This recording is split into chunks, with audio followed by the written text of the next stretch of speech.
Goodbye, low grades! Goodbye, bagsak! Dahil naglabas si Infinix ng isang napaka-advanced, napaka-AI-centric na tablet, Infinix XPad 30E. E for Education. E for Advantage. E for ET, short for Tablet. So maraming parents ngayon ang natatakot dahil sa future ng kanilang anak. Kasi nare-replace na lahat ng mga AI. Ito ang sabi sa inyo, hindi kayo mare-replace ng AI. Mare-replace kayo ng mga tao na marunong gumamit ng AI. Kaya guys, habang maaga pa lang, turuan nyo na yung mga anak nyo. Dahil si Infinix, meron siya ditong application at ecosystem na tuturo sa inyo paano mas mapadali ang trabaho nyo. Hindi lang basta bibigyan yung sagot. Tuturuan kanya kung paano mag-isip. Dahil yun ang kulang sa atin. Ang mag-isip. Pero kung magaling ka talaga sa school, kailangan mo lang sumipsip kay teacher. Speak of teacher, guys, ito, pumunta ako sa social media ni Infinix. Ito daw yung nire-recommend ng mga teacher. Meron siyang 120,000 plus premium learning tools, mathematics, science, mga videos and guys. May mga puzzle-puzzle pa, mga games for learning. Tapos, may kasama ba siyang casing na ganito, na may stand na, bonggang-bongga, for your child? Okay pa yung specs, mabilis? Guys, mura na din to. Pero tanong, okay ba talaga siya? Alamin natin. After binge watching Unbox Diaries. Woohoo! Ano ang laman ng box? Reverse?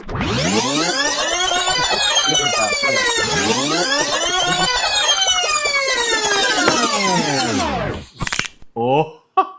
Guys, ang galing talaga ng reboxing natin kasi walang ibang reviewer na gumagawa nun. Tanging ako lang. Para ma-experience nyo all over again. Ito na yung box. Ito na yung tablet. Guys, XPad 30ET.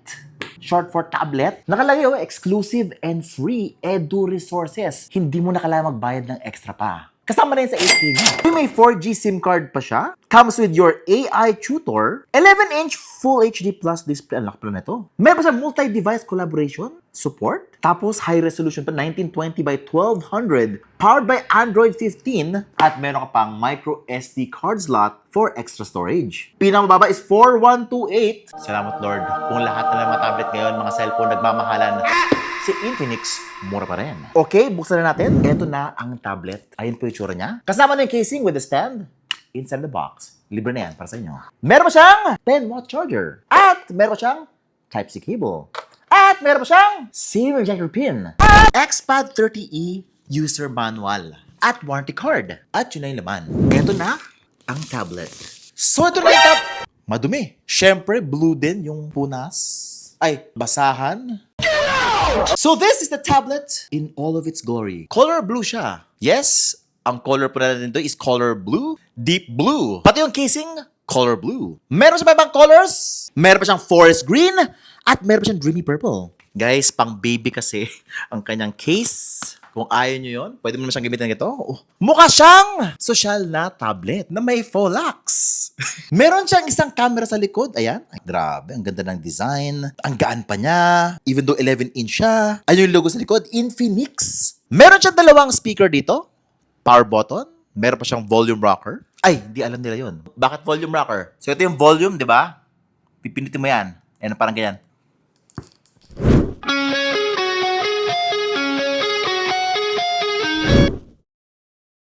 Volume rocker. At meron pa siyang headphone jack, guys. Kung gusto mo ng private listening, pwede naman. Kung hindi mo masyado marinig yung pinapanood mo. Pwede pa siya lagyan ng earphones, diretso. At ito yung kanyang SIM card slot. Yes, may 4G po siya na capability. Pwede ka mag-text, mag-call, mag-data using this tablet. At meron pa micro SD card slot for extra storage. Now, by itself, kapag ginagamit mo siya na parang ganyan, napakagaan niya, guys. Even lighter than the iPad. So ito yung screen niya. Matangkad, mahaba. Masarap manood dito. Teka, wala pa ako sinasabi. Masarap manood dito ng mga cartoons, ng mga movies. Sure ka ba dyan? Especially kapag may casing na. Guys, nako, ang casing niya, perfect sa mga batuhan para sa mga anak nyo, di ba? Tantrum proof. So instead of Corning Gorilla Glass, tantrum proof. Pwede siyang ganito at pwede siyang ganyan. Guys, this is a very versatile tablet na pwedeng tumayo, humiga ng parang ganyan. Kung nagti-TikTok, di ba? Kasi nga patayo si TikTok. Speaking of TikTok, tignan mo itong itsura ni TikTok dito. Ang tangkad niya. Tapos, ang dami kong pwede makita. This is a nice, tall display for watching vertical content. Hala, pati yung kanyang drawer, ang haba din. Tignan mo to. Wow, ang haba. Ang tangkad. Ang daming icon na makita nang sabay-sabay sa isang page lang. Isang ganun lang, Kuha na lahat. By the way, itong display na to ay 1920 by 1200. Full HD Plus na yan. 60 Hz pa nga. Ay, okay na yon kasi this tablet is great for learning. Hindi mo makaya ng 120 Hz pang-aral eh. Baka masyado mabilisan yung brain nyo doon. Hinay-hinay lang. 60 Hz lang muna. Tsaka mas nakakaubos ng battery yun, no? Now, syempre, hindi yan yung dahilan kung bakit mo ito bibiliin in the first place kasi ang daming tablet dyan na nagka-promise na maganda, mabilis. Ano meron dito? Ang meron dito is meron siyang AI features. Natutulungan yung anak nyo para mag-aral ng mas mabilis. Dahil meron siyang AI tutor. Ayan o, hi tutor nakalagay dito. Infinix, ayan. Guys, hindi kayo maniniwala sa pangalan nitong AI character niya. Itong bilog na yan. Pag kinlik ko yan, Newbie Does,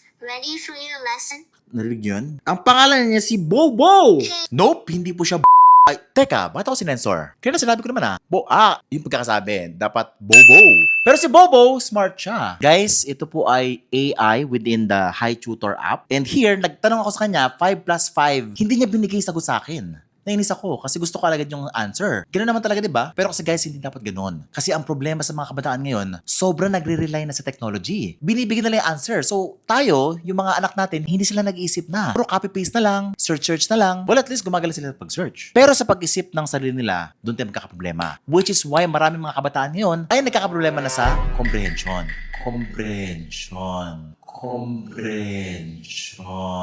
Wag ganon. With this application, with this feature, matutulungan na anak nyo to figure out how to solve problems by themselves. Ayun, hindi niya binibigay, tuturuan ka lang niya, sabi ni Bobo. Anong sinabi mo? Ay, ni Bobo. Ayun ang sinabi niya, ano daw gagawin mo kapag kunwari 5 na gamit na ganito, 5 na gamit na ganyan, tapos binilang mo. Yun ang tuturo niya sa'yo. Pwedeng mano-mano, pwede ka magkaroon ng actual na gamit sa tabi nyo, kunin nyo siya, or gamitin mo yung fingers mo. Guys. Now, hindi lang po siya AI assistant ha. Meron po siya mga lessons dito, actual lessons for mathematics. Meron na siya free lessons dito. Tapos yung lessons niya, meron pang storytelling para mas engaging. Hindi boring yung learning process. That's actually what we need for mga kids ngayon. Kasi ngayon kanilang attention span ay masyadong maikli. Meron pa siya mga photos dito, may mga animation pa, para mas exciting yung dating. Wow! Ang daming available na learning tools talaga dito at meron pa siyang audio. Ako, naboboard ako pag walang audio ha. Ayoko nagbabasa lang ako. Guys, hanggang grade 6 po yan ha. Yun nga lang, walang grade 7, grade 8. Pero may coming soon naman dito. Sana magkaroon ng grade 7 at grade 8. Pero yan ka na, ready na anak mo hanggang grade 6. Okay lang yun kasi nga, kapag grade 6 na sila, baka may bagong Infinix tablet na may grade 7 na. Huh? Ano? Grade 7 na anak mo? Sino ba kasi nakaisip ng K-12? Isa pa, meron pa siyang EduDesk dito. Pag binusog mo yung app, naku guys, libre na po ito ha. 120,000 premium learning tools and resources at your disposal. Ito guys ha, sa subjects niya, meron siyang math, history, biology, physics, science, French. Puro video to. Guys, sinama na to for free, pero kailangan ng internet. Hindi maglo-load yung video. So, ano to? YouTube lang to lahat? Na, hindi ko alam guys kung YouTube to kasi basta wala siyang ads, yun ang mahalaga. At naka-compile naman siya in a very accessible way. Sa lessons na sunod-sunod siya, 61 lessons, ayan. Para ka naka-YouTube Premium forever dito. Pero mga education lang. Only available here sa Infinix XPad 30X. Oh, by the way, kapag pasok mo pala, meron siyang password dito na kailangan mong i-type. Ayan, 12345 sa amin. Tapos, hindi ako makalabas ito ng basta-basta. So, kung gusto mo lang nag-aral yung anak mo, wala siyang access sa FB, sa TikTok, guys, pwede mo siyang i-lock dito sa screen na to forever. Basta niya malaman yung password. Kasi, kapag kakilik mo yung exit, kailangan mo i-type ulit yung password na yon. Meaning, huwag mong kakalimutan yung password kasi hindi ka na makakalis dito. Pero yun, pag alam mo, pwede ka nang bumalik sa home screen. At gamitin siya ng parang usual na tablet. Speaking of usual tablet, guys, pag nanonood ka rito ng Cocomelon, ng Paw Patrol, ng Minecraft, ng Boku no... Huh? Ay, huwag niyo search yun.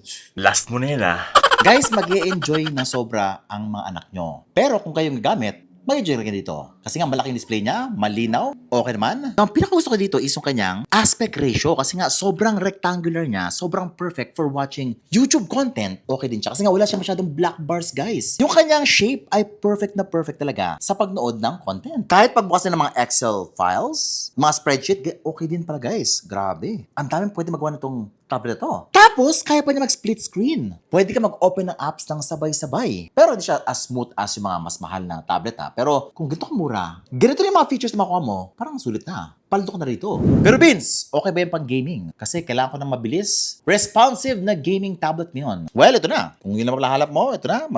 Subway Surfer na tayo. Guys, nakita niyo ba yan? Tingnan niyo maigi yan. Nakita mo yung lundag niya?